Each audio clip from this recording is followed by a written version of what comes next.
Welcome. This is me, Jay Dyer.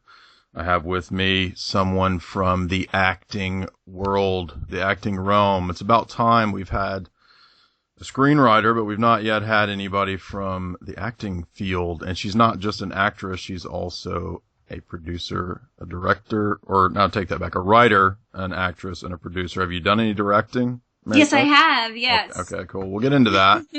So I have with me MaryBeth Schroeder. She also does modeling.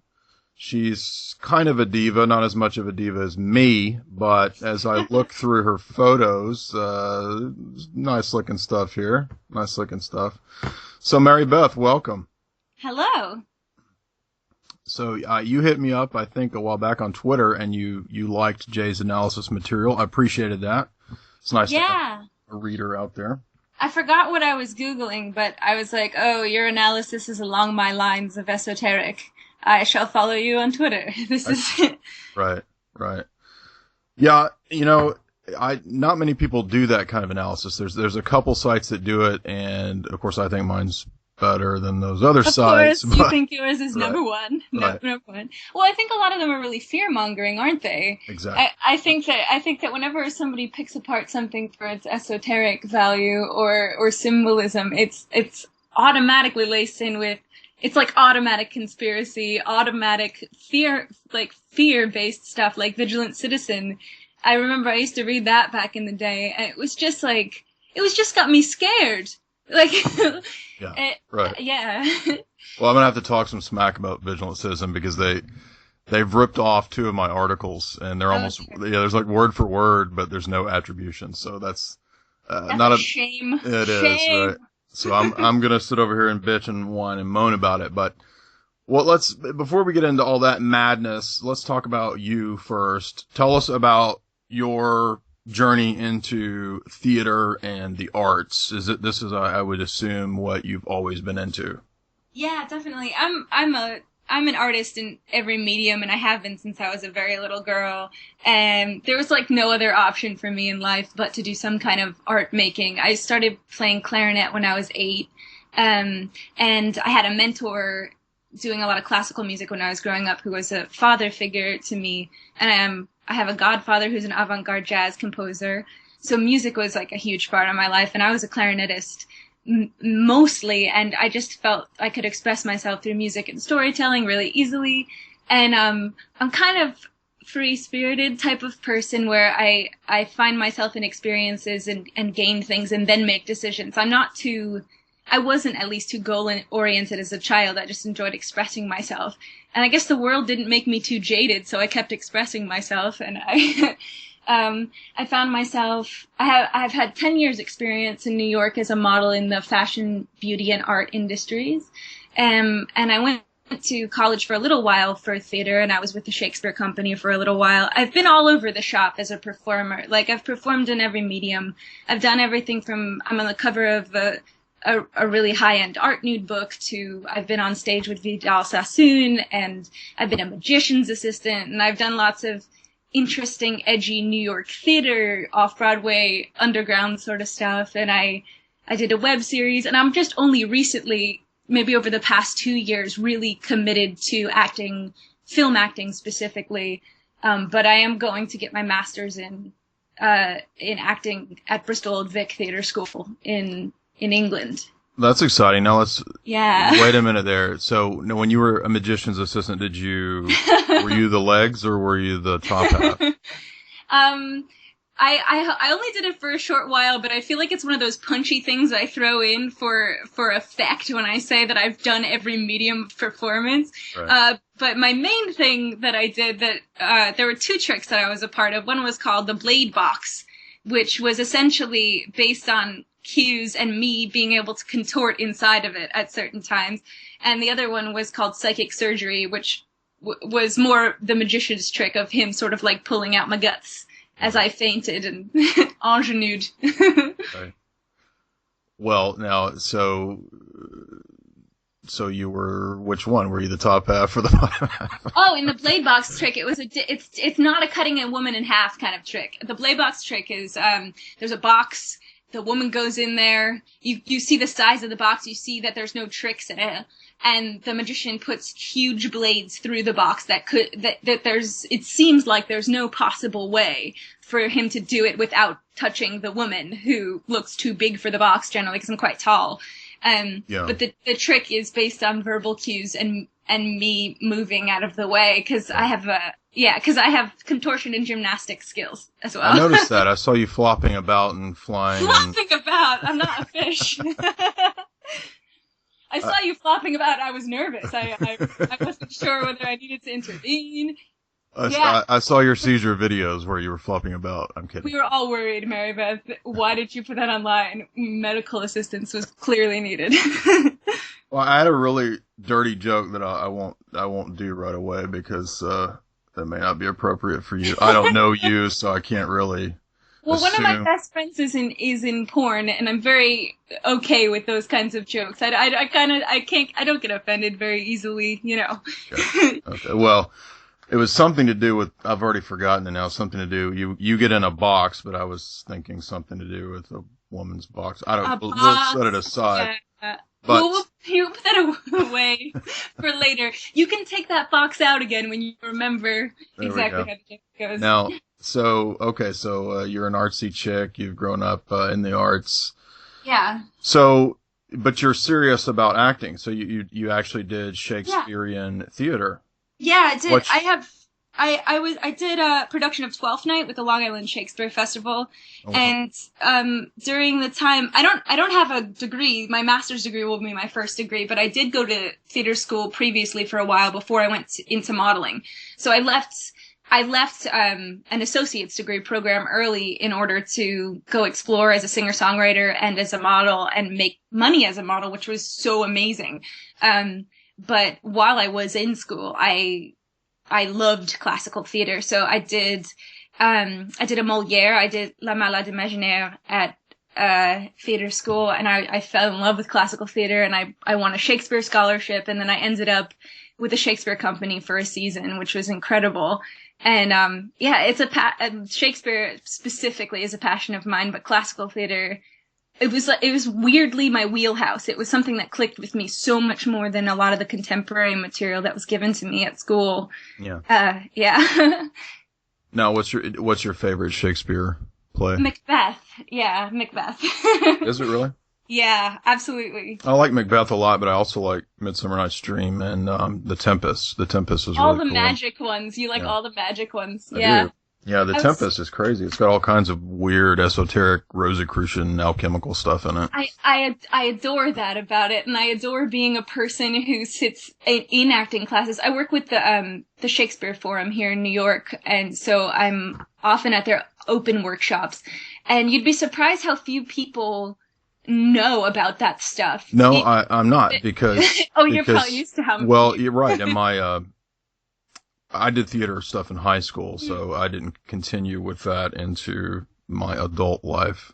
Although I may not yet be an adult. I guess the verdict isn't out on that yet. But the grad classes that I had where we talked about Shakespeare, I would actually bring that up. I would talk about that aspect of Shakespeare, and even the professor was just kind of like, "What the hell are you talking about?" I have no idea what you're talking about. But I know that it's there because I've read a lot of Renaissance era plays and literature. I did some papers on alchemy and John Donne and Ben Jonson and some of the other Elizabethan playwrights, and they would actually write entire, plays, sonnets about alchemy. So there's no question that was the rage. Yeah. And I think it's so funny too, because it's so funny the automatic, like, whoa, you're a big weirdo response that comes up when I know something like that, or when it's so clearly there, if you've read the other texts of the time period, especially like alchemical type things, it's so clearly there. And I remember actually recently, so I spent a lot of my time at the Lincoln Center Performing Arts Library looking at old texts and really, I just kind of get lost there. I'm a huge geek for that. So, I remember I've gone out of my way to find specific analyses of Shakespeare's text, specifically the magic plays, the very clearly magic plays like The Tempest and Macbeth and Midsummer. And it's so funny to me how it's not just, because it's a performing arts library, it's centered on material that it, analyzes and tears apart all of these things. And there's 2 rows of Shakespeare and Shakespeare analysis, but how few occult or esoteric things are in there is so interesting to me, and it always made me feel quite special, that I was like uncovering all of this information. but it's there. Yeah, I was going to read a quote here from Love's Alchemy by John Donne. He says, "Some that have digged deeper love's mine than I say where his centric happiness doth lie. I have loved and got and told, but should I love, yet tell till I were old, I should not find that hidden mystery." So then what is that hidden mystery? He goes on to talk about the Philosopher's Stone. And the Philosopher's Stone for him in that play is just, obviously it's an analogy for love, but this is due to the preeminence of Paracelsus at that time. So Paracelsus was a big time alchemist of that era. And his, I believe it's his opus magnum that he speaks of the great work. So you can track down these, really, really in-depth, fascinating Renaissance treatises that tie directly into the theater of their day. And I think it's no different in our day. I mean, theater or film, movies, whatever, it's still using all these same images, these same archetypal, principles, hermetic principles. Right? Yeah, I think that they're the oldest symbols that belong to all of us, that we arrange in different orders at different times. Mm-hmm. And I certainly feel like there's this sort of artistic inheritance when, especially when you're a performer. I have the experience. So I did photography for a while, like while I was modeling, I was exploring with photography, and I had done these portraits for a theater company, and there was a scenic designer who knew tons of esoteric stuff, and he was such a really cool passing mentor for me, and he was saying, you don't know a lot about photography yet, but what you do know inherently, you've inherited from the things that you've seen, and it belongs to all of us. Because I had done this portrait where, whether it was some fluke of technique or a weird choice in the moment had meant something to him that I didn't quite understand. Right. And so he explained to me that we inherit things from artists before us. And at the time I was quite naive and I didn't quite get it. But then over time, and especially recently, this winter I did a Bride of Frankenstein piece off Broadway in New York, and it was a very dark and darkly comedic piece. But I think everything that is the trope of someone sewn together out of different parts was with me in that time. And I think especially theater, I feel is this ritual that we perform to give light to these stories, to bring them to people. There's such a reverent attitude, in most of the theater artists that I've met and I've worked with that's really beautiful. And it reminds me quite a bit of the way that I am about ceremonial magic. And it's become, in a way, my ceremonial magic. So. Are you familiar with Dame Frances Yates? Not really. It's a book you would enjoy. She wrote quite a few treatises on Renaissance esoteric hermetic stuff, and her her most famous book is called The Rosicrucian Enlightenment. It's a readable, 200, 300 page, 320 page treatise that's something right up your alley. But yeah, it's that. So you mentioned Frankenstein, Mary Shelley's Frankenstein is obviously based on older myths of the golem in the Kabbalistic tradition. So there's undoubtedly an alchemical undergird to that novel.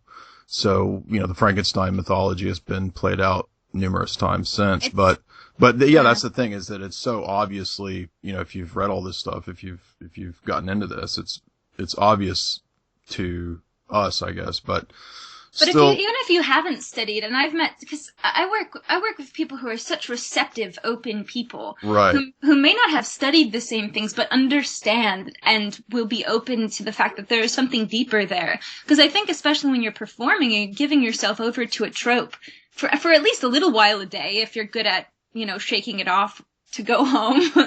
But if you give yourself over to it for a little while, it's undeniable that there's something deeper going on there. And I think most theater artists I know will accept that and are very, very open to learning more, because they can feel it. You can feel it before you know it. Well, that's what I was going to ask you, if you have any view or perspective on the Stanislavski method acting. Yeah, well, most American actors study Stanislavski, at least basic text analysis technique in a bachelor's or associate's program, or it's the general like action intention kind of stuff that we do. And so I've found that, it's really technically helpful because I've found that, so there's like two states of being with me so far as an actor. There's one where I'm feeling totally receptive and I'm trusting my physical technique so much that I don't have to think, and I'm not thinking on stage, and it's there in me and I can trust myself to do it. But you can't be that receptive. You can't be that open all of the time. Sometimes you carry other stuff with you. So I've found that Stanislavski method work helps me in ingraining that stuff so then I don't have to think about it. So for me, Stanislavski sort of stuff is book work. That's sort of like what I do in my own time when I'm thinking about how I'm going to make somebody else feel and all of the action and intention kind of stuff. But I like method, like method work as far as other techniques go, where you're living in it, like you're living in the character completely. Right. I don't think that's necessary for me. I understand how it could be, but it's my goal in life to live a really great personal life and have a really good artistic career, and not let the inheritance of a trope and holding on to the story bleed too much in a bad way into my personal life. Because I can give myself over quite a bit, and I can see myself as a Daniel Day-Lewis type who needs to give over and live in it. But I love being healthy. I enjoy being healthy and having healthy relationships, and I'm not sure I could balance the two. So I think that high-level technique is important, and being able to turn it off is really important, is what I found. Like, I don't think, like, give yourself over method acting is for me, but I can understand why some people will want to live in it for the duration of whatever they're shooting or whatever they're doing. But for me, the higher technique is, can I give myself over to it for the intention of the story and then come back to myself? Because where's my autonomy as a person? And can I go back to that instead of just, filling myself with this other person's? Yeah. Well, that's where it seems to kind of verge, I guess, just in my view, on performance art, where it's almost like the taking on the role becomes a form of art itself, and it's not really about the role that you're going to play at a specific time in a film or in the theater. Yeah. It's becoming a performance art in a way. Well, I think I totally agree. And I think it becomes, I honestly, just from my experience so far on bigger film sets bigger film and television sets over the past like few months that I've done bigger stuff, is that I love the collaborative environment of a film and television set, and I love that an actor is just one piece of the puzzle, and it doesn't feel as much pressure. And as long as you can get to where you need to go, the way you need to do it, you do it. But I honestly think that being full on method, like if I were to ask you to call me Mr. Lincoln, like for several months straight, might be really inconvenient for the cohesion of the people around. Obviously it works for Daniel Day-Lewis. Right. And I don't think we want you in a beard and a top hat. Not yet. I mean, yet. You don't know. I'm a bit of a shapeshifter. I could Lincoln it up. I don't know. Bit of a stretch. Physically a stretch. I'm not that tall. Well, you're somewhat halfway, sort of slightly attractive, and I don't really think Abe Lincoln is. Yeah. I mean, yeah, the jury's out. There's someone for everyone. I know Mary Todd was into it. Right. That's my halfway compliment disc that I give it. Anytime I interview a female, she gets a halfway compliment disc. So thanks. Yeah. Yeah, but it seems like giving yourself over. There are a lot of risks with it, and I think that I did it a little too much on the last theater role that I did this winter, to the point where my boyfriend lives in the UK and I live back and forth between both countries, and he came all the way over to see me in this piece, and it was his first time in America. So I had this piece I was doing, but I was having trouble decompressing from it to enjoy the fact that my partner had crossed an ocean to see me. So I realized then, because I really like having fun and I really like being me, that there needs to be a way daily for me to snap the hell out of it, you know, or come back to myself in order to enjoy life. Because So what character did you bring home? I was bringing, not that I was bringing, I wasn't in it, but I think that the mood of the piece really weighed on my heart, and it was the Bride of Frankenstein piece, because I'm on stage the whole time. And so in other words, you're a mega bitch and you brought it back home, right? no, I mean, Just kidding, she's so in this piece, she's so very vulnerable, and it's sort of, the way that the playwright had written it's gorgeous. She's extremely vulnerable and learns very quickly and is extremely innocent. But it's that trope where, you know, someone is vulnerable, but they have like they can snap back really hard to protect their vulnerability kind of thing. Mm-hmm. And I needed to tap into a more vulnerable, victimized childhood version of myself in order to do it.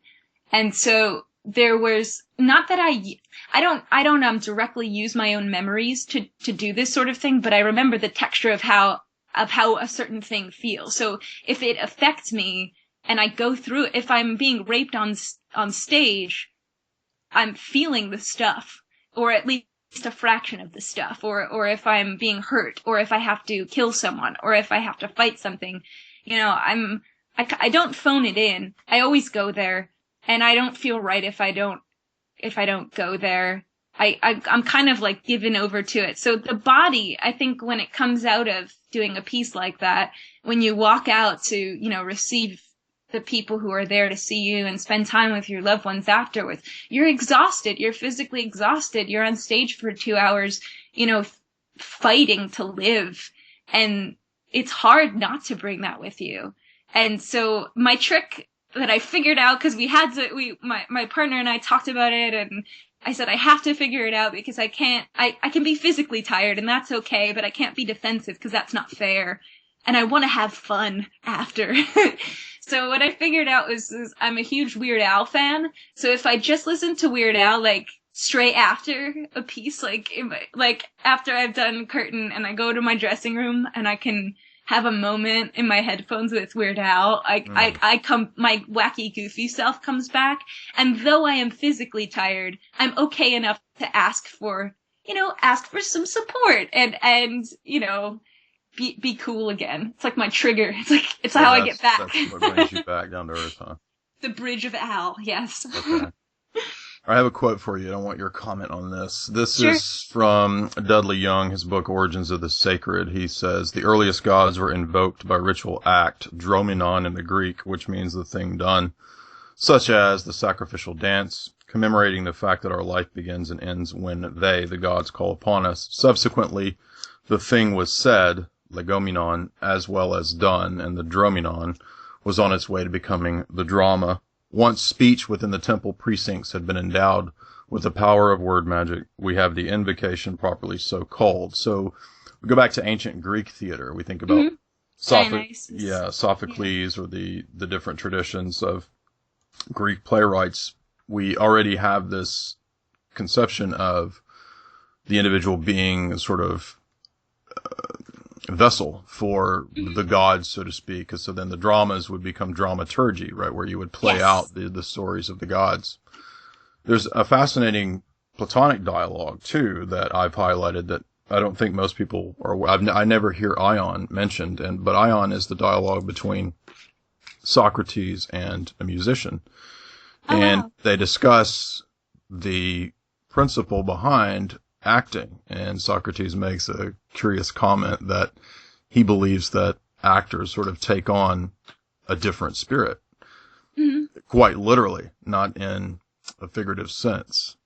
And that's what I find interesting, because method acting is kind of that same idea where you completely take on a different idea, or a different identity. But what I'm curious about is, I've talked to musicians before who, in a way, describe, say, performing, being on stage, where they almost seem out of body. Yeah. Is it ever that way for you, or do you feel like you're always completely conscious?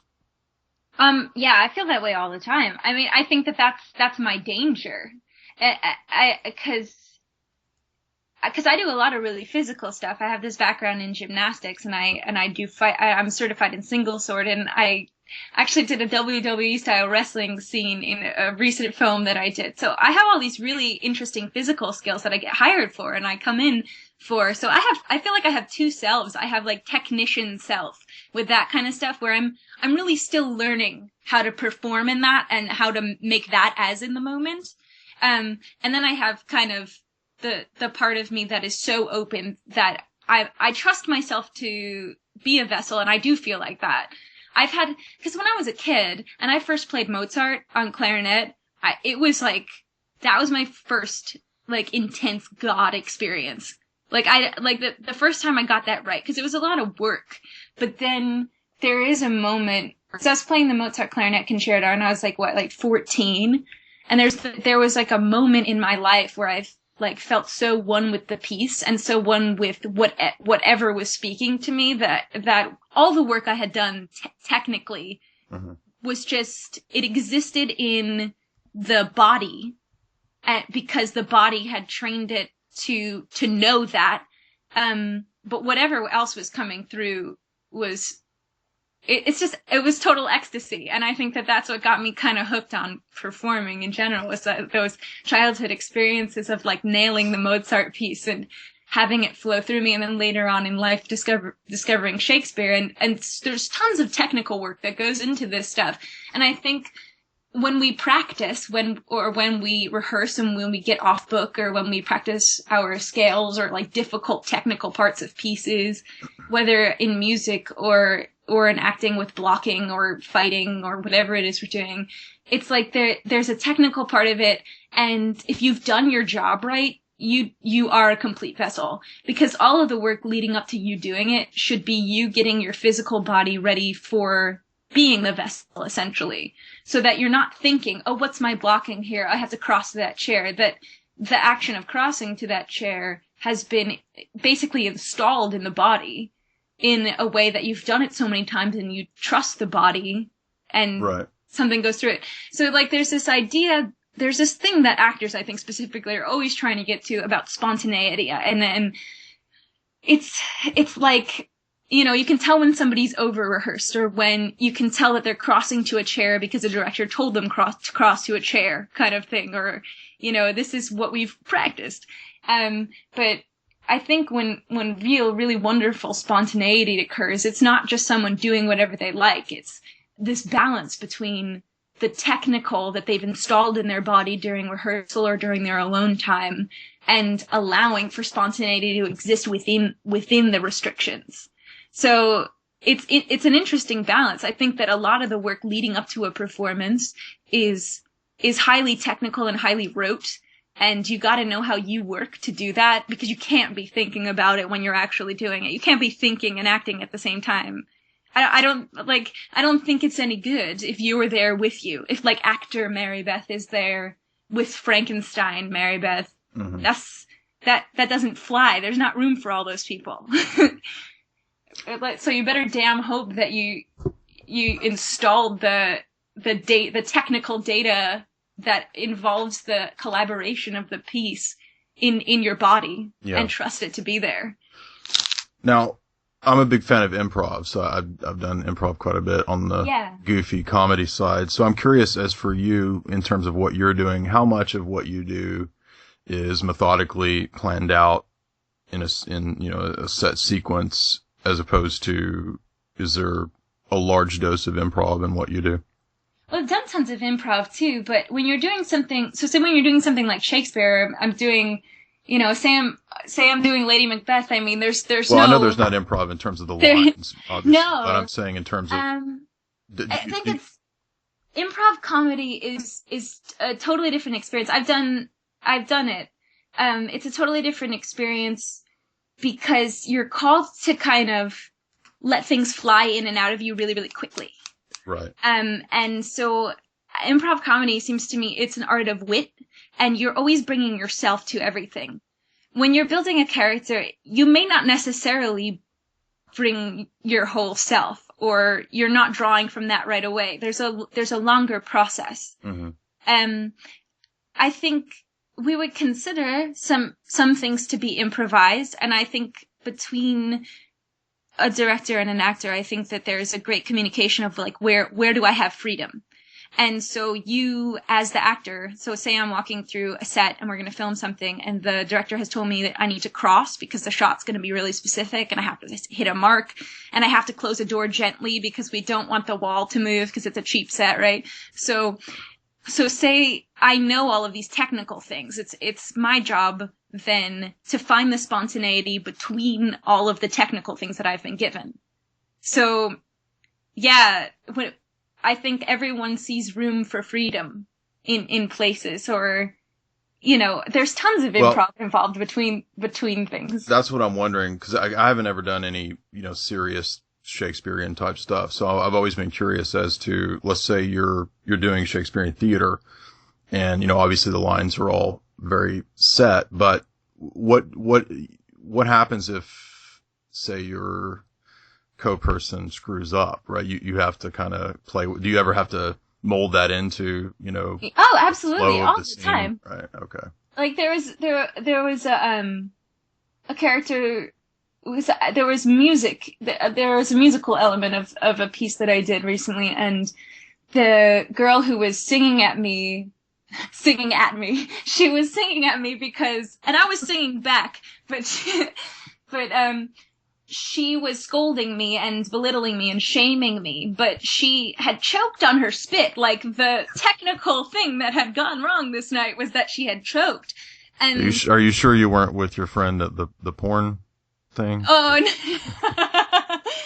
no, she willingly does. She's good at that. This was not a safe choke, but she had like swallowed some of her spit, and this girl was a younger actor, and she didn't yet have the experience of how to like pick up and go. Because you see the younger people, especially when they come from a musical theater background, they are insane perfectionists. So they're really hard on themselves when they mess up. Yeah. And I'm like queen of messing up a thing. Like I, you know, or I mess up a ton in rehearsal on purpose so that we can find stuff. You know, it's like jazz. It's like I'm riffing or like you don't have time to be angry at yourself, essentially. Yeah. So, you know, you have to keep going. So there was a moment, and I could tell because I knew her, she was like pissed off at herself. She was like, how could you possibly have, you know, breathed in the wrong spit you can't control these things, I told her later. So she had a moment where she was like off with the band. And I was supposed to have felt completely abused and belittled by her. And, I was very in the moment, and I think what I did, cause I watched the tape, but sometimes I watch a tape back, and I think what I did was I got more scared because she was angry at herself, and that was scarier for me. Or like, I'm usually so in the moment that I react in character, honestly, like at this point. It's been a while since I give any indication that nothing was supposed to happen, because when I'm in it, I'm in it. Like, I'm not there to fuck around. I'm not there to not be in it. So, you know, whatever. And, you know, there are times, especially in this piece, like there's this argument between these two women, and she's making me feel horrible, and she's drinking alcohol during the song, like not real alcohol. I think it was iced tea. But there was so much room to play because I'm doing an imitation of her at her. And, you know, some nights I would go over there and it felt appropriate to then go try to drink the alcohol and do an impression of her, like fully. Other nights, you know, it depends on the moment. There's spontaneity everywhere. As long as you don't have too rigid of a director or too rigid of blocking, there's room for spontaneity everywhere. But yeah, when you fuck up, it's part of it. Or when there's a technical fuck up, it's part of it too. Like I did, in college, I did the piece Proof, which is about a mathematician. And in that one night, something happened, and I'm like this mathematician, and I'm defending my work because people don't believe that I'd written it. So I'm defending it tooth and nail, fighting for myself, because they're saying, your father did this, and I'm like, no, I did this, because he's dead, and there's no one to say. And the lighting board operator, I guess, fell asleep on the lighting board, and it had gone completely dark for a moment, and but I kept fighting because this was the most important thing in the world to this person. She's defending herself and she's full defenses are on.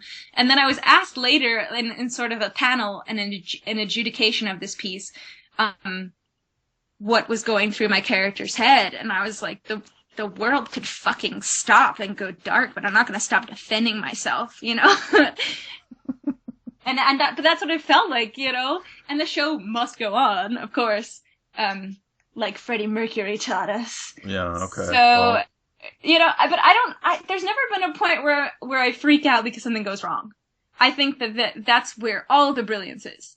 That's completely where all the brilliance is when you're fucking scared and nothing's really right. And that's where the bravery is. Because if you're not scared and there's no risk and it's not interesting. So that to me means, and from experience means inherently, the more risk there is, the more real it is, you know? So, those kind of things, you know, they're good. Well, all right, question. What's the most embarrassing, ridiculous thing that's happened on stage? Your most embarrassing story?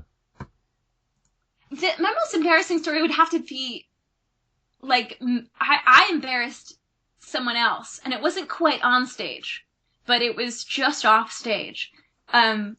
Because I'm usually so professional and so focused, but sometimes I get in, like, if I've gotten to be really good friends with people, and you bond quickly when you're performing with people because everybody has to be so open and vulnerable. So you bond really quickly and it becomes automatic family no matter what you're working on.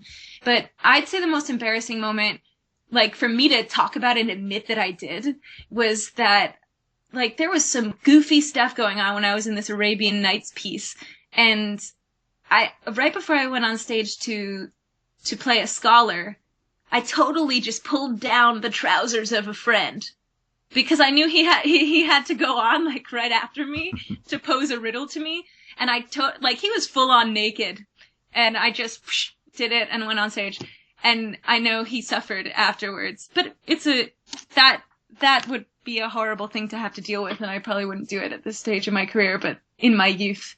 I don't know what's the most embarrassing thing that's ever happened to me, because I've done so many pieces where I'm so vulnerable and so exposed that nothing embarrasses me. You know, what could possibly be embarrassing? Right, we can tell you have no shame. Know? It's like, what could possibly embarrass me? Well, I don't know. So, my high school play, my senior year, we were doing West Side Story, and I was Bernardo, and I came out, and it was my ex-girlfriend was playing the girl opposite me. And there was supposed to be a kiss scene, and she didn't want to kiss because she had a new boyfriend. Oh, it's fucked up. So what I did was I just licked her whole face. Like I went from neck up to chin up to the side of the face. I had a friend at theater school that was his greeting. That was his, like, general greeting. Our friend Ricardo, he'd always just lick you. He'd get in there and just lick your face. Right. I messed her up though, like you did with the trousers, so she kind of fumbled a bit, but she felt it. I mean, the thing is that in retrospect, trouser situation was awesome because I was playing Sympathy the Learned in the Arabian Nights tale, who famously answers all of these riddles posed to her by dudes, you know, and this was one of the dudes trying to stump me, so I felt like it was great because he came in knowing the power of my wit being I can pull people's trousers down, but cowering at the power of the intelligence. Power of your wit, which includes pulling down trousers and which includes spitball. Were you throwing spitballs too? No, there were no straws in Arabian Nights times, so there were no spitballs. I made that up. I'm not sure. Yeah. So what is this Casual Hex? I see it's a TV miniseries, and it says you are Marina Negadimus. Is that the picture you have of you wearing all this gear and outfit? You've got, like, blue and all this headdress and I don't know what. I don't know. There are so many pictures of me. I don't know. A recent one? You look like an alien of sorts. I don't know. Oh no, I'm an in-house model for Makeup Forever, and their runway shows are full body paint. So every year I am essentially an alien. No, that's modeling career. But I wrote a web series called Casual Hex, and we did like 3 really scrappy shorts on my iPhone, and then we did kind of a better one with a small crew. And it was just an idea we were workshopping, and then I took it offline. I'm putting it back on. Casual Hex is it's about 2 girls who are dabbling in the occult and have wacky adventures. People have described it as a combination of Adventure Time and the Mighty Boosh. It's my friend Ryan's reaction was, this is like a live action Adventure Time. So it's really just this surrealist comedy that I've written. And I play the straight man character to Brenna Gwinsnow, who plays the more bubbly, airheaded character. I'll put them back. I'm putting them back up soon. We're just trying to we're gonna host them through a different site soon. But there were 3 early ones that are super guerrilla and just really quippy.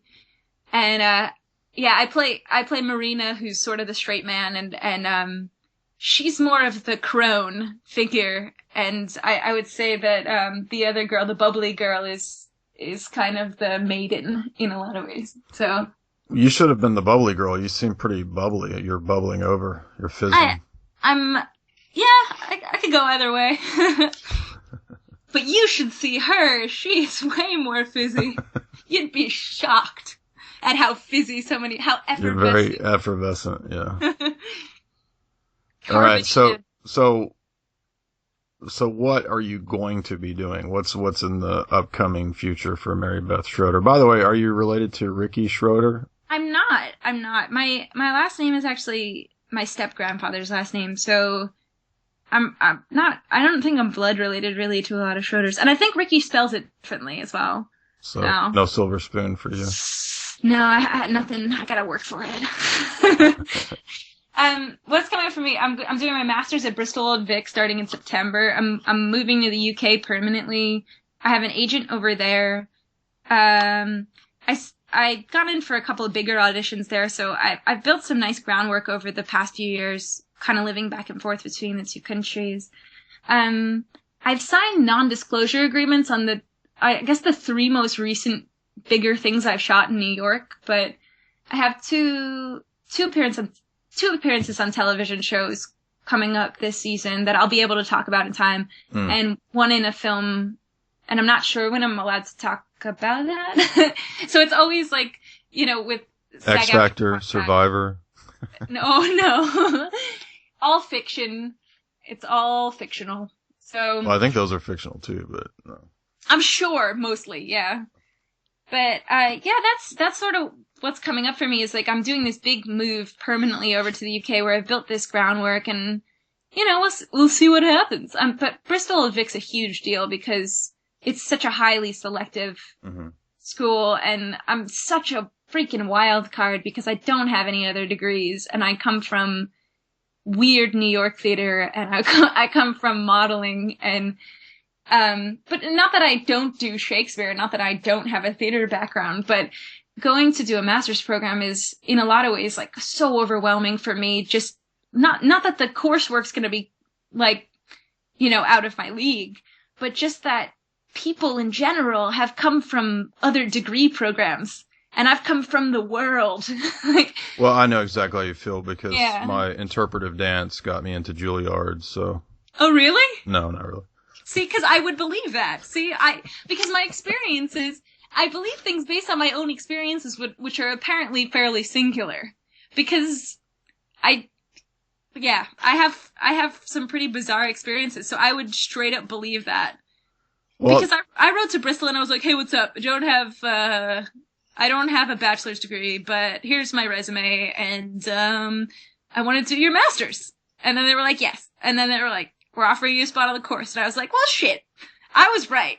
This is going to be nice. Because I wasn't going to go back to college unless it was the best in the world. And so if I didn't get in, I wasn't going to go back. I was just going to keep plugging away, as a union actor in television film with an agent, which is great. I've laid that groundwork.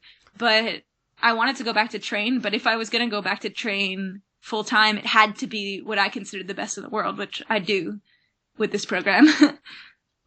Well, multi-talented, fancy. So, okay, now this is the segment where anytime I have girls on the show, and yes, that's not PC. You're a girl. You're not a woman. They get to hear, and your boyfriend's gonna fly from the UK and beat me up. So you get to hear my bad pickup lines. These are all original. You ready? Okay, I'm gonna give you a review. Yeah. Yeah, you gotta. Now they're all original, and you get to pick which ones really get you going here. Okay, ready? Okay. Yes. Drum roll. Number 1. Is your mom single? No good. Okay, let's start over. Ready to curl up with a box of wine and a pack of Virginia Slims and watch The View? No. Oh, damn. Okay. I just got my welfare check. Which dollar menu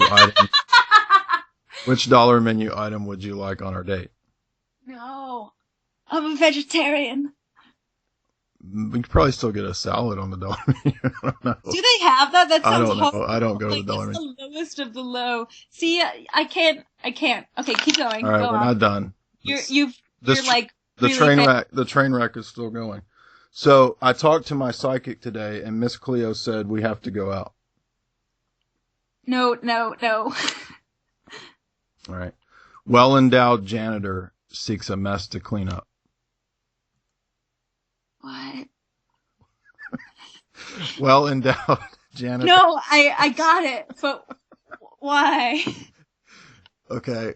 Let's go have to hit you with the hardcore ones then. It's not going well. Crash and burn. I'll cook breakfast. Boost or ensure?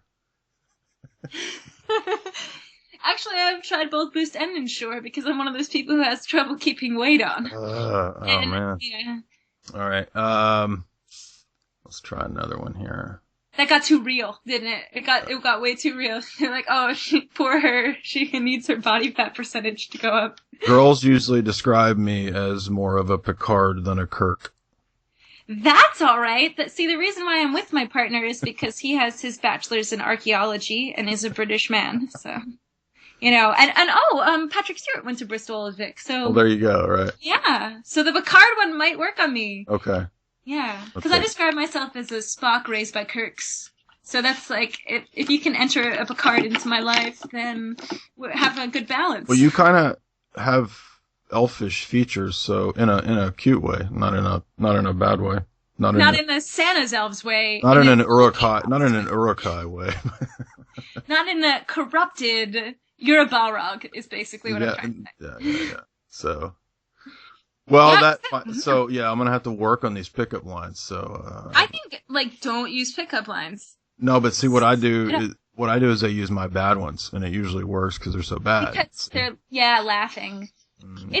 Yeah. That's all right as long as you're actually funny. No, they've actually worked though. I've done well with these bad lines. So you are yet another test case of I don't know. my ongoing mad science experiment. Where I'm a bit of an anomaly. I'm not sure if you can count me in it. Because I don't think I've ever been picked up, ever. I'm the pick-upper. Oh. So. Bubbly, effervescent, and spicy, feisty. Okay. Well, no, I mean, I don't go out and find people. I have friends, and then it turns into something else, and I'm like, hey there, I think you're my soulmate. See, I don't have friends, so that's what I do is I stalk girls online, and I just use my bad pickup lines. See. Yeah, I hope that's gonna go well for you. You just keep making that list. I highly recommend Friends because they introduce you to other people. Yeah. And I also recommend all the time because I do tarot readings for people, and so many people come to me about love stuff. Love matters, and especially with finding people want a certain person in their lives, and the major thing is with that whole thing is just do stuff you enjoy doing, and then you're around people who enjoy doing the same thing, and then the odds are that you could hit it off, and then at least you have something in common. Oh, here we go. And, now you're Dr. Ruth. Okay, so I guess But if you don't find someone, at least, like, you're doing something that you like. So, like, if you're really into wine and cheese, do that. Like, if you want to go bungee jumping, do it with a group. There's groups for everything these days. The internet, you know? If you're into, like, steampunk costuming or, you know, hermeticism, you can find a group anywhere. Maybe not hermeticism as much, but... That's a great way to find crazy weirdos. So it's probably a good... Hey, there are some really lovely ones. I hear crickets in the background, so those are crickets from my pickup lines, actually. They're left over, still cricketing. They stuck around. They hadn't done enough, because I couldn't make the right cricket. These are gold, baby. These are world famous, and there's going to be about 1,000 guys right now ripping these off, writing them down, trying them out. I know. So you're a test case. All of your like Dionysian theater type of references to read, and next to that it says that you're more of a Picard. You into it? Yeah, and you're quite the Vulcan with your elvish features. So, MaryBeth, this has been a lot of fun. Of course. You were more bubbly and fun than I expected. Did you expect me to be super serial? I expected you to be this sophisticate New York serious girl who doesn't joke around. I thought we were going to get hardcore, but you're goofy and bubbly. That's fun. I am goofy.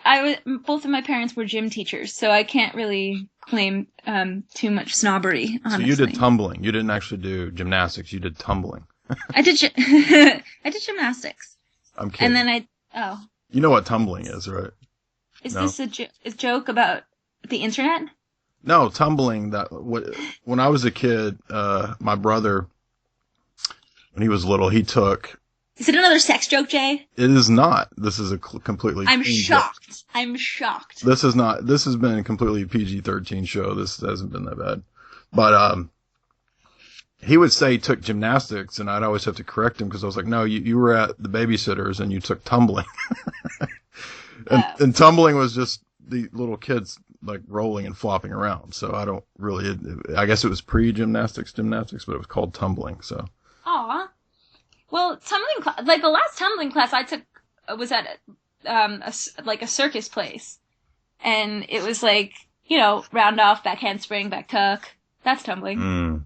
Like elements of a floor routine is tumbling to me. Yeah, but it's my brother. I got to make him look bad, so I can't. Oh yeah. It's got to be something goofy. He's gonna like totally pull ninja moves on you someday, and you are going to eat your words. Yeah, probably. Well, this has been exciting, and I'm going to put up, obviously, links to all of your stuff. And cool. So tell us where we can, what is it, MaryBethSchroeder.com? No, it's MB. Yeah. What is it? Okay. It's MaryBethSchroeder.com is like sort of my hub where my social media stuff is. I'm really active on Twitter. I'm Yes MaryBeth on Twitter. All right. See, can you tell I was going to be enthusiastic? I'm not no MaryBeth. I'm Yes MaryBeth. You're MaryBeth. Okay, MaryBeth. No, I'm Yes MaryBeth on Twitter. And I guess as we decide where we're going to host my show Casual Hex, which is that surrealist web series that I did, that'll go up on my Twitter in time. But you can find everything on my website, MaryBethSchroeder.com, or just I encourage people to become friends with me on the Twitter. And, and my music is at soundcloud.com/MaryBethS. I'll put a link to that and a warning. I'm kidding. So what are you reading right now, MaryBeth? What am I reading right now?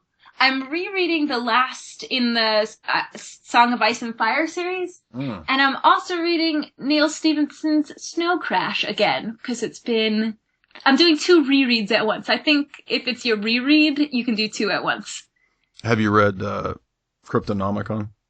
No, I haven't. Actually, Snow Crash is the only one of his that I've read. Okay. Which is weird, but... Neil Stephenson's pretty good. Yeah. Cryptonomicon is fascinating, so... What are you reading right now, Jay?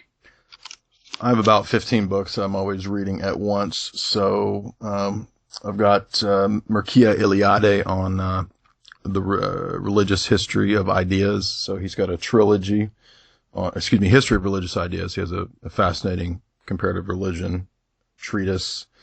I'm reading a couple books on geopolitics, and a couple books on esoterica. There's just so many. I can't even. Eros and the Mysteries of Love by Julius Evola is really good. I read that recently. Cool. So, what else is there? I could keep going, but the audience will be put to sleep by the time I finish. There's always a ton of books that I use as reference with esoteric stuff, like, because I'm so deeply in love with the Kabbalah that I'm always going back to Dion Fortune's Mystical Kabbalah when I'm doing a script or something. It's something that, like, it puts me at ease. Like, I like touch back down with that kind of stuff very, very often. And I'm really glad I have a Kindle, honestly. I'll tell you a book that you would like that's really good that I recently read. Ioan Culianu. And Culianu was I believe the understudy of Iliada, but the book is called Out of This World. And he's Romanian, so it's Couliano. And it would relate to theater and acting because it's about other realms, other worlds, hence the title Out of This World. Yeah. And go ahead. Oh, sorry. No, I was going to subject change, but go ahead. No, that's it. It's Shambhala. I've written it down. Yeah, Shambhala Press, and so it's kind of about shamanism, and not that I'm not necessarily saying that that's what I'm into, but the idea of the consciousness perceiving other levels of reality I am very much into in terms of Platonism and metaphysics. So yeah, of course. You don't have to be into it to have read the book. I feel like that was like, listen, I'm not a shaman. Yeah, but I've got a lot of there's a lot of readers who will kind of be waiting for any recommendation, so I have to have caveats. But what were you going to say? I was wondering if you knew anything about your natal astrology. Well, I know when I was born.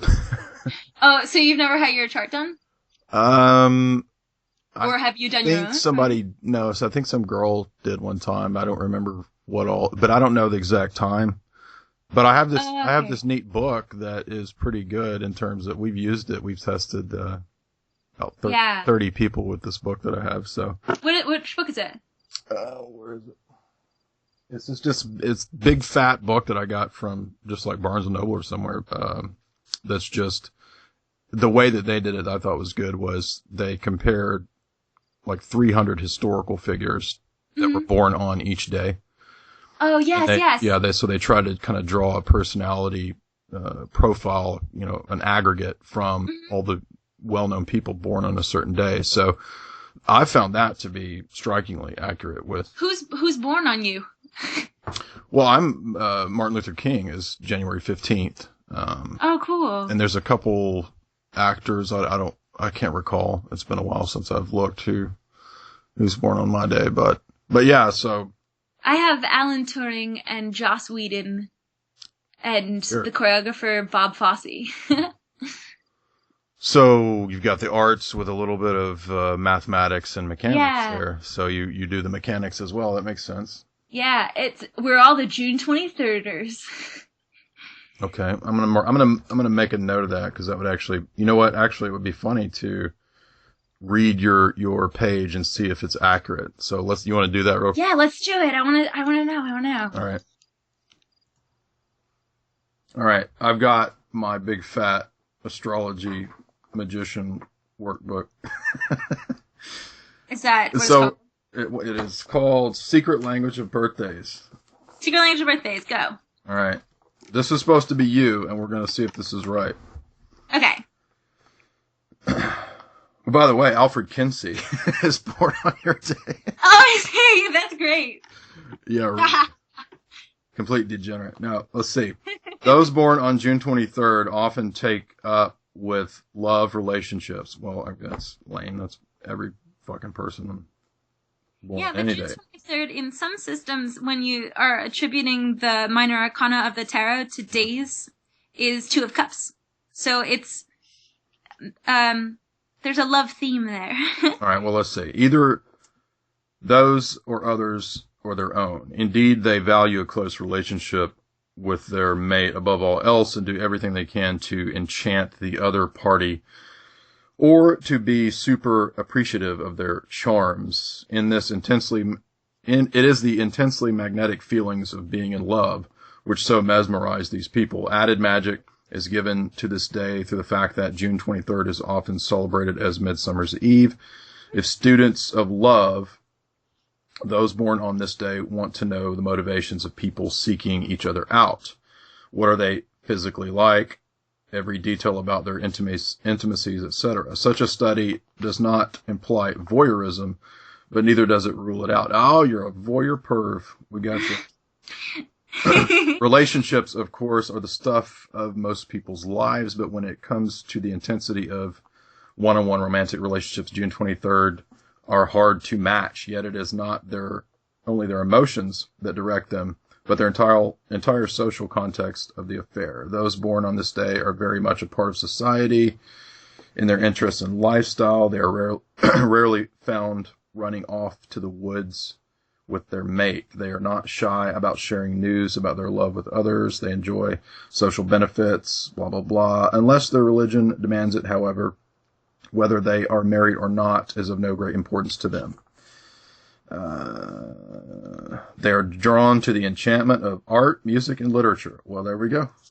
Yeah. It is always the splendid characters, the magical themes or orchestration, the enchanting colors and shapes which attract them.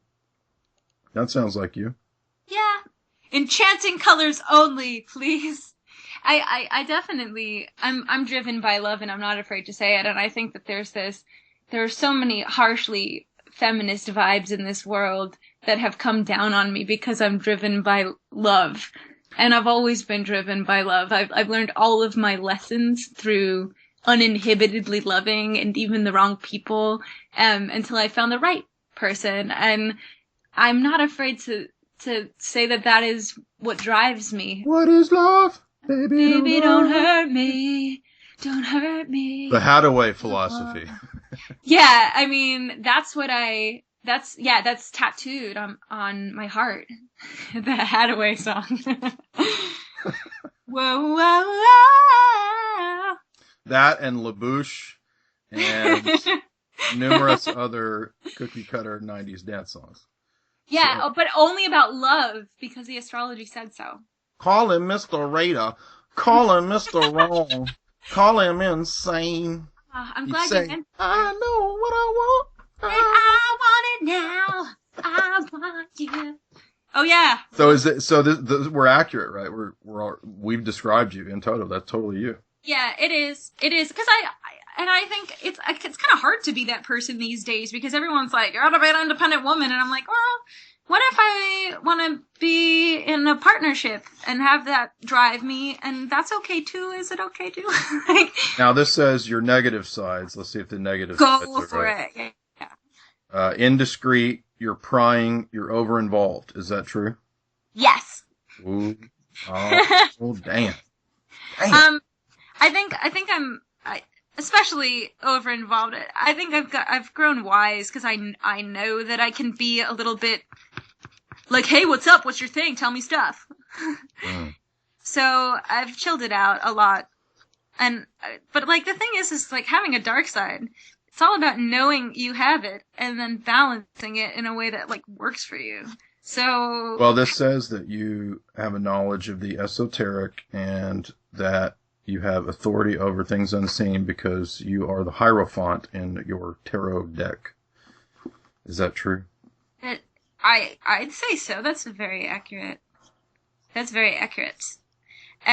interesting because I recently got a birth path reading with associative tarot cards where they do the first card as your sun sign, so I'm a Cancer, so I'd be the Chariot, and the second card as your birth path number, and I'm a number 8, so I'm Strength.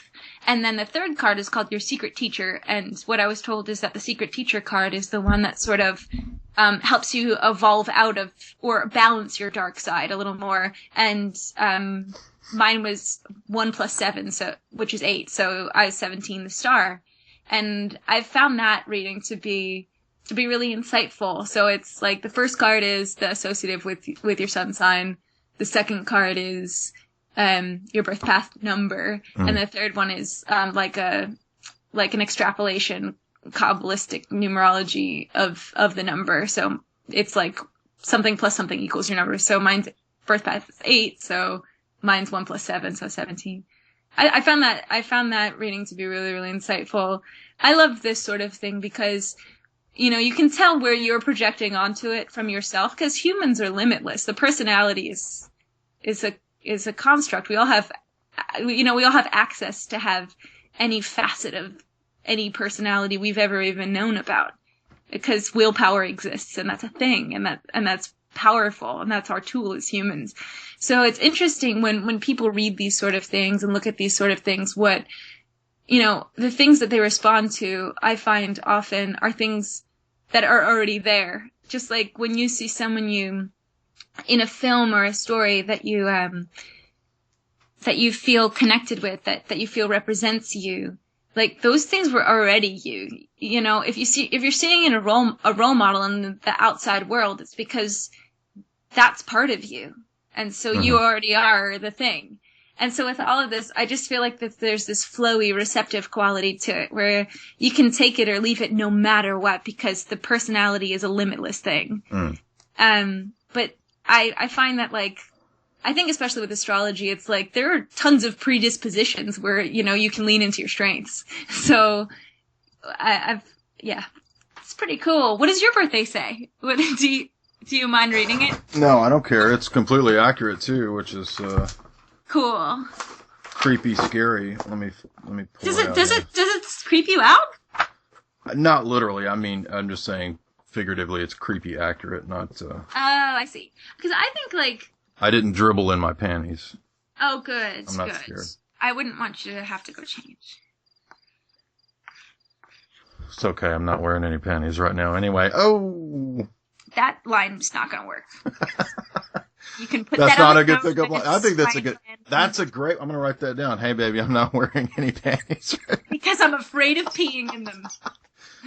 I am writing that down right now. I'm not wearing any panties. I'm definitely using that for my. Let me know if it gets you, babes. Hey, my bad pickup lines get me plenty of babes. I'm telling you. Wow. Okay. I hear skepticism on your end, but. You know, whatever works for you. I don't have your experiences. I can't tell you what's right for you, and I believe you. Why would you lie? Exactly. Let's see. January 15th. They encounter the theme of heroism their entire lives. I'm a hero. I'm a hero. Calling up a hero till the end of the night. Exactly. Let's see. Okay. It is incumbent upon them at some point in time to find their fearless center, and after discovering it, rely on it thereafter in crisis and stress. Often those born on this day are unaware of their heroic nature until fate calls upon them. Or until they read this book. Exactly, in a challenge which reveals it in full. Up to this time, it is quite likely that they have led a fairly moderate, perhaps ordinary life. Not true. Fucking awesome. The event or events that lead to this self-actualization are likely to come about in their late 20s. Okay, that's true. I turned awesome in my late 20s. There we go. That's accurate. January 15th, people often manifest hero worship. Yeah, I had a lot of heroes in the 20s. With fantasy figures, they are magnetically drawn to certain key individuals. That's true. In their 30s, they take on self-discovery. These guides, teachers, and mentors usually have a profound influence on their career. They express a lot of rebellion, and they are attached to sensual pleasures. Well, that's pretty much true. Yeah, mine's pretty accurate for the most part. That's pretty cool that you found a thing that... Have you ever read Cosmos and Psyche by Richard Tarnas? I have not. Read Cosmos and Psyche by Richard Tarnas. That is my hugest, biggest recommendation for you and all your listeners. Okay, and what can we expect in Cosmos and Psyche by Richard Tarnish. Tarnas, Tarnas. It's The TARDIS, like the TARDIS. No, not the TARDIS, not time and relative dimension. It's spice. So this book it's sort of like it's a balancing of worldviews. So it goes through the esoteric descriptions of the planets, and it goes through some events that have happened in the world at certain times during different planetary alignments and transits in astrology. And it's really great because I think especially what hooked me on this book was the preface or the intro was really phenomenal, and I just kept reading. And it's sort of the thing that got me into astrology and got me sort of aware that you could hold two worldviews at once. You could hold the very practical worldview where we quantify things and look at science, and you could hold the very symbolic worldview at the same time. And it's a very beautiful thing. That does sound neat. It's a beautiful book. It's mind blowing. I read it a few years ago, and then a chaos magician gave me a copy of that, and then a stage magician gave me a copy of Jonathan Strange and Mr. Norrell. And Jonathan Strange and Mr. Norrell was too heavy to carry around in the subway, so I ended up reading Cosmos and Psyche first. Okay. Well, and yeah, well, that's my story. I've got some perfect songs to intro and outro for this interview then. Awesome. Given your chaos description there and your reference to teachers. You've mentioned teachers twice, so I have an extremely annoying, ridiculous song titled Teachers that I will play. And I will also integrate a little bit of your musical skills if that's okay. Yeah, with you. sure, go ahead. I have the score that I did for Casual Hex is I think it's like I lifted the intellectual property on it so that people could use it for anything. Mm-hmm. And it's at marybeth.bandcamp.com, and it's my weird compositions that are ambient and bizarre. So that's what I like. Yes. Like, welcome to use that for whatever you like. Cool. All right. Well, this has been fun. We know that you will be working on a master's. What are you going to be doing otherwise? I mean, are you going to make any more music? Can we listen to your fat beats? Yeah, I'm almost constantly making fat beats, Jay. I'm always making music. It's like my form of vomiting. I don't know, it just comes out. And so I'm constantly putting things up musically, and I have some exciting stuff coming out over the next year. So like if you follow me on Twitter, you'll be able to see where you can watch me on the television. Okay, well, what I'm going to do, I'm going to send you, I beatbox, so I've got a 7-hour clip of me beatboxing straight. Do you need some feedback on that? No, I want you to integrate it into something, and I want you to use the whole clip. 7 hours straight, you got to use it all. Right. You could do some interpretive dance on top of my beatboxing for 7 hours. My master's course is a conservatoire, Jay, and it's very intensive. I have to put in like 40 hours a week. I'm not sure if I can spare 7. Oh, this is worth it. I'm telling you. This is the new thing. It's me beatboxing with a babe dancing for 7 hours. I can't. I'm Screen Actors Guild. I can't appear on video unless I have a contract. Well, white your face out. Nobody will know, except for the secret listeners who are hearing this now. You can wear a Renaissance eyes wide shut ball mask, and you can do water aerobics and Zumba and spin class to my beatbox. It seems like a ton of effort and planning. I have high expectations for my. I have a thing that people can watch that's coming out soon. It's called Gut Boy, a bad time story, and there's tons and tons of magic and esoteric symbolism in it. It'll be kind of in the indie, festival circuit coming up. It's called Gut Boy. I play a giant and I wrestle a dude. I can tell you that. Are you the Gut Boy or? No, it's a marionette film. It's this grindhouse style. Crazy, I'm so lucky I get to make such weird movies kind of movie. But it's like a grindhouse style with puppets, with these crazy marionette puppets that was done on a stage, like a sound stage in Brooklyn. Okay. And I play a giantess in it, so it's me playing the giant. And then there's a male giant as well, but everyone else is a puppet. Okay. It's pretty great. That will be fun. We will look for that. You could get with your porn friend and do giant porn, where you crush things. I've heard about that. Yeah. Yeah, but like, I don't do porn. She does. There's a distinction. That's her. Well, I think. But she does tons of like fetish stuff. Step on stuff. You don't really have to do anything. But you can wear a mask so we don't know it's you, I guess. But all right, so. Okay, on that stepping on things note, so that people can have orgasms. If you're gonna step on a bug, what would it be? I wouldn't. Oh my gosh, I had to kill one in my room last night because it was a mosquito, and I kind of get like very, very sad if I have to kill a bug. I would get turned on if a girl stepped on a mosquito. No, I had to kill it. I can't touch them if I have to kill them. If I can't like bring him outside, if there's no way to do it, I have to kill it. I do it with like a cloth or something, and then I throw the cloth away. I feel pain when I have to hurt something. Even when it's a mosquito?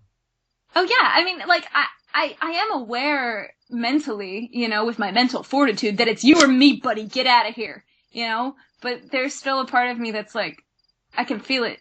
I can feel it. I'm killing something, and I hate that. It's not a fun feeling for me, so. Gotcha. Duly noted. Well, we've got your book recommendation, we've got your plugs and your links and your fancy stuff you're doing. So thank you very much for coming on. Thank you, buddy. Yeah. All right. Well, we'll talk soon. And I hope so. Yeah. This is jaysanalysis.com with Jay Dyer. Come back and see me.